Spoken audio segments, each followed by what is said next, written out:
Welcome to Heal the New Sexy. My name is Cynthia. I can't even tell you how many times I have tried to do this video. My perfectionism is kicking in. But today I want to talk about one of my favorite topics, and that's relationships, right? Everybody loves to talk about relationships. I do a lot of relationship work with the women that I work with. And today I want to talk about how to never attract an emotionally unavailable man again, right? I want you to look back on your own dating history, even if you've been married. I want you to look back at the quality of men that you've dated. And if you've dated men that are emotionally unavailable, 9 times out of 10, the reason why you've dated them is because you yourself are emotionally unavailable. That's right. You are unemotionally available, and that's why you attract or accept men who are emotionally unavailable. There's this content creator on YouTube that I really enjoy her movies. She releases a movie like every Thursday, and I really enjoy her movies, and I'll tag her in below if I can figure out how to do that. And the reason why I love her movies is, one, they remind me of the Lifetime movies. I don't know if you grew up watching Lifetime movies, but I used to love watching Lifetime movies. I mean, I used to love them movies. Lifetime ain't hitting on the way they used to back in the 99s and the 2000s. But I used to love, they used to have those romance movies, those Danielle Steele type movies. I'm a sucker, okay? I love those movies. And this content creator, her name is Ruth. I don't want to mispronounce her last name, so I'll tag her below. She has these movies that I'd be like, and you know why? Because these movies are with emotionally unavailable men. And I grew up with that. And so I just be like, oh my gosh, I'm rooting for a heroine. I'm rooting for her. Yeah, for her to be loved by the man. Like, love her, want her. And we all do that, don't we? We create that type of scenario in our life. If we didn't grow up with the affirmation and validation and our mothers and fathers being emotionally available for us, we then go out and recreate that in our relationships. And we attach ourselves to men that are not emotionally there for us. Why? Because that's the norm for us. We are used to people being in our life, but not being present for us emotionally. Okay. And so I love watching her movies. I love watching them. And I tell myself, Cynthia, listen now. You tapping into an unhealed place watching these movies, girl. It's actually healed. But I love a good romance. I love a good romance, right? But the truth of the matter is, as you're on your healing journey and you're becoming healthier, you should be attracting healthier men. Not only attracting them, but you also should be accepting a healthy partner. A lot of times you could do the work, but if your picker is still off, then you will end up in the same cycle. Okay. So let's talk about how one becomes emotionally unavailable in their childhood. And 9 times out of 10, it has to do with the quality of parenting that you received. If your parents were stoic, or they were strict, or they were rigid, they didn't allow you to express yourself emotionally, then you grow up looking for that in the world. If you weren't validated, if you weren't affirmed, then you grow up seeking relationships with people with that same behavior. Okay. So it's really important that you go back and you look at your childhood and you look at the type of parenting that you received. And I'm not saying that in a way to kind of criticize your parents, right? That's not my place to criticize them.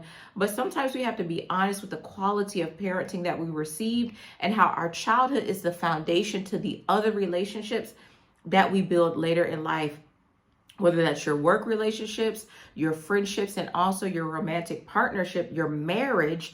The foundation of that is your childhood. So it's really important to look at it. If you had parents that weren't empathetic to you, they weren't sympathetic to you, they weren't nourishing to you, they weren't your biggest cheerleaders, then what happens is that you go out in the world and you attract the very same thing.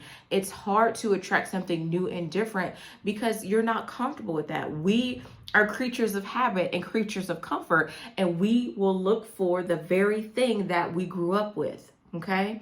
So it's really important to look at yourself and to determine in what areas are there gaps, in what areas of my childhood do I need to build again or rebuild.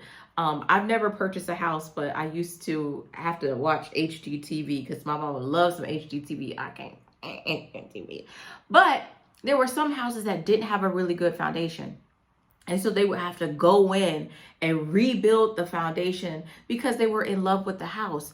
And sometimes as it relates to our healing, we have to go back to the foundation, which is our childhood, and we have to build it up. We have to connect with that inner child, that little girl on the inside of us, and we have to provide her with validation and affirmation. And we have to teach her what is acceptable and what's not acceptable, okay? And if you've dated a man who's emotionally unavailable, that's not acceptable. If you're dating a man now who's emotionally unavailable, that's not acceptable. And if he refuses to do the work to be available to you emotionally, then you got some decisions you need to make.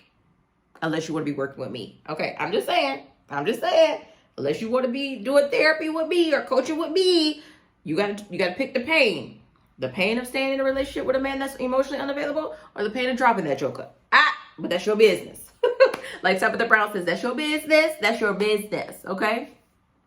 But how you build your own emotional capacity is, like I said, one, you have to identify the areas of opportunity and growth. And two, you have to provide to yourself the things that you may not have gotten in your childhood. That may have been affirmation and validation. You may have to praise yourself and tell yourself, girl, listen, that project that you did for work, that was amazing. You did that.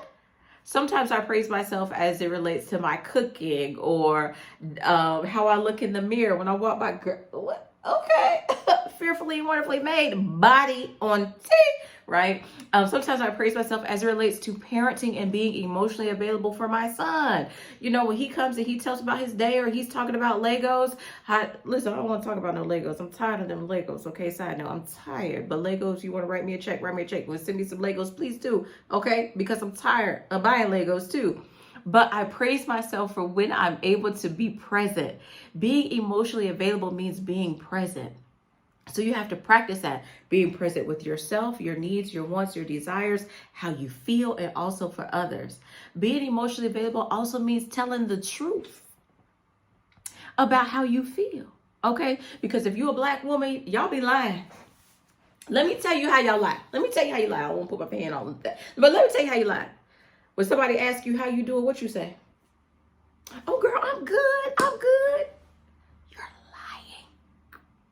The house can be on fire. And if you ask a black woman how she doing, oh, girl, I'm good. Meanwhile, you hear sirens in the background. You like, what's going on? Oh, girl, that's nothing. Listen, allow people to show up for you. And the only way you can allow people to show up for you is for you to tell them how you're feeling, what you're thinking.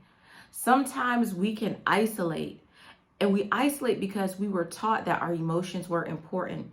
We were taught that our voice wasn't important. We were taught that when we say something, it won't be heard. I couldn't get that out, right? And so when we're in relationships, we tend to hide how we really feel and what we think. But I want you to be verbal about what you feel and think so that people can show up for you. And now listen,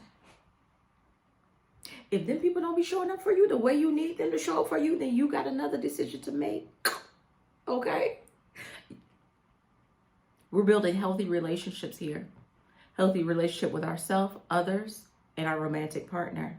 And if there are people in your life who aren't there for you emotionally, but you're there for them, you need to check that. That leads me to my next point. I want you to put some boundaries in place and protect your capacity.